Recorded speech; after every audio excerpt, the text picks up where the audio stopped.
Hello, friends. I'd like to share with you a word that has inspired me recently. The word is dalliance. It's not the word itself, but it's obviously what it points to. It's teaching. Every word has a teaching. And it came to me on my morning walk, where I walk my dogs. And I walked down by this beautiful river in Devon, the River Dart. And often you see, dragonflies down there and damselflies and other magical creatures, kingfishers. And the other morning, I saw a pair of kingfishers, incredible creatures, this iridescent blue and gold and orange. And they were in a dalliance together. They were dancing, and they came together for this flashing moment of bejeweled splendor and shrieks of kind of piping, crazy jubilation, maybe with territorial kind of sounds and at the same time, or maybe it was a male and a female and they came clashing together, these two bursts of rainbows. And they dallied. They had a dalliance. And it was so exquisite. It was like a moment of ecstasy just sort of went off in the atrium of my heart as this dalliance. And then this word came out, this dalliance of the kingfishers. The dalliance of the dragonflies. You see them doing that a lot together. If you're ever near a river and you see dragonflies or damselflies, you see them in these dalliances where they come and land on each other and then chase each other. You see a lot of creatures, in dalliance. There's a famous poem by Walt Whitman, The Dalliance of the Eagles, short poem, lovely poem. Anyway, it got me contemplating, life, looking at life from deep time, which is something I'm increasingly doing as I explore the art of contemplation, which is my great passion, the art of contemplation. And one of the things that's central to contemplation is beginning to look at life from deep time.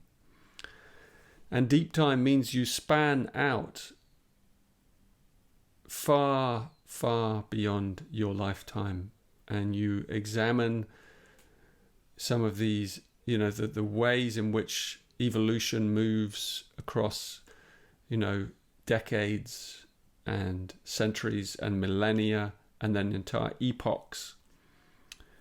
And what the ancients call yugas, huge cycles of time. And even beyond that, into like the life and death of a universe.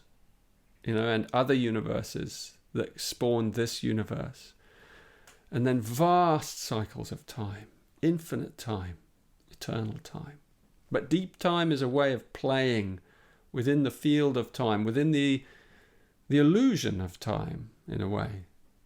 But to also play with it in a more broad way.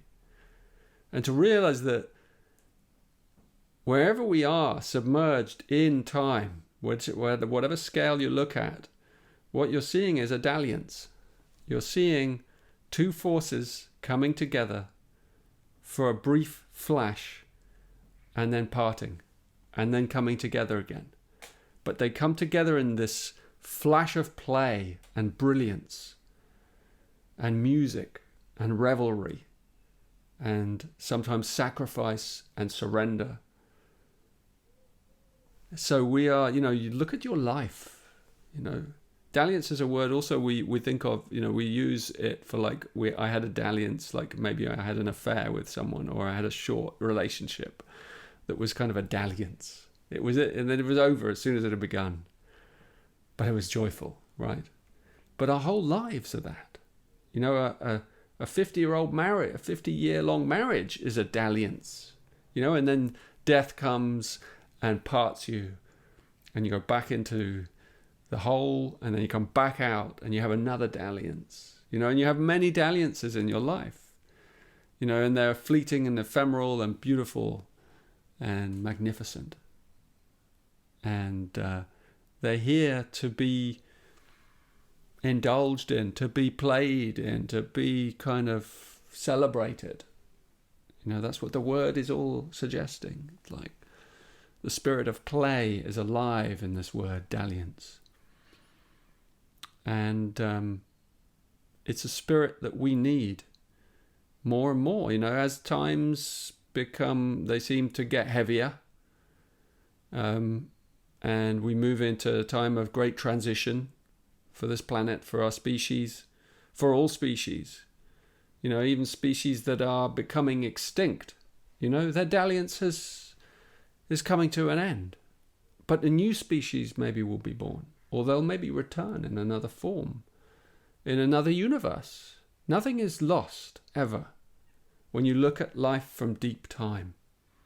Because there's only, in the cosmos, it consists of these fractal patterns of they're like universal sound bites or universal information bytes of data. And they're never lost. They can't be lost because they are existent at every level in the cosmos. We live in a holographic universe in which these codes are constantly reforming and reshaping themselves in endless possibilities, infinite dalliances. As one force meets another force, they transform each other, something new is born from it. And then they go back to the formless. And then again, another one, and another one, and another one. Male, female, yin, yang, and the child that's born from them.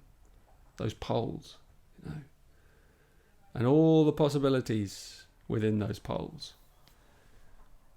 And it's useful, I find, to look at life through the lens of a word like this, dalliance, particularly in heavy times. And to see it as a whole, to see like this is an epoch we're moving into, a change of season for our whole species, for our whole planet. And a new dalliance will emerge as the old one kind of fades and they drift off in their different directions, these two kingfishers. Who knows where they go?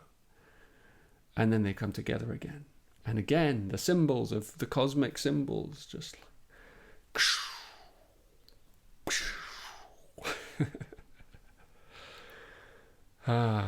we need this spirit inside us to face what's coming. Are we going to face it with tight, closed minds and hearts and fear? Because I tell you, if we face the future from that, we're going to create something really worse. We need to face it from a sense of perspective so that we can face it with creativity, sometimes with rebelliousness. Yes, that dalliance is rebellious. It's like the energy of vitality in it. It's like, yes, things need to be challenged. There's a sword clashing sometimes in dalliance, But there's also a playfulness, even within the seriousness of life and the suffering. And there's so much suffering. There's so much suffering in this world, I'm often thinking of the refugees. Ever since I went to Idi Amin, a refugee camp, I was so moved and shocked by that process for me.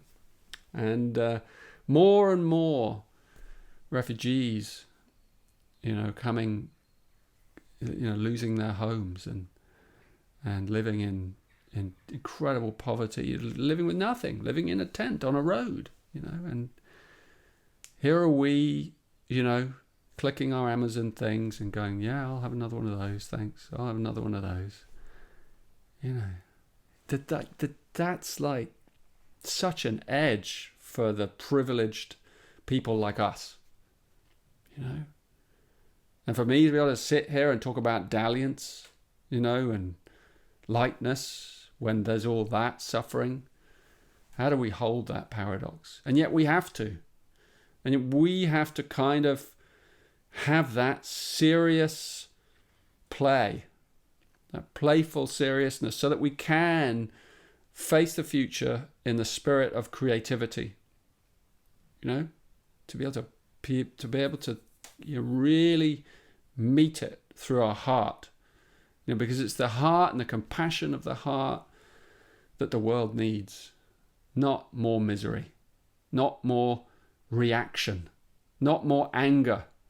Anger, yes, transformed into passion, but not just blame, complaint. The government did this, they don't do this, they don't know what they're doing. Of course they don't know what they're doing. Would you know what you're doing? Confronted with this? Maybe more, some of us.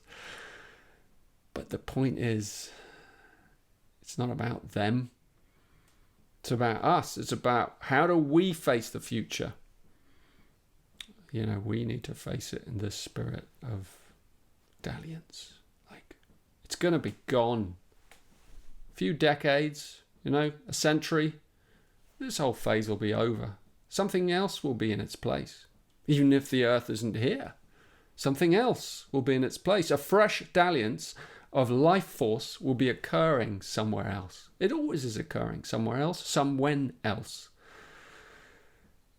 We have to remember that we're eternal. We're eternal beings. Eternal beings. Sooner or later, everyone has to realize that. We're eternal beings. And we're eternally caught in these dramas and beautiful plays and theatres and dalliances with each other. So there's a need for a fresh view to look at life through these kind of lenses, and to hold the paradoxes as we move forward, and to come from our hearts. Open heart, open mind. Soft heart, soft, yielding mind at times. Yeah. So, enjoy your dalliance today, whatever life brings you, and enjoy tomorrow as well, and each day to come.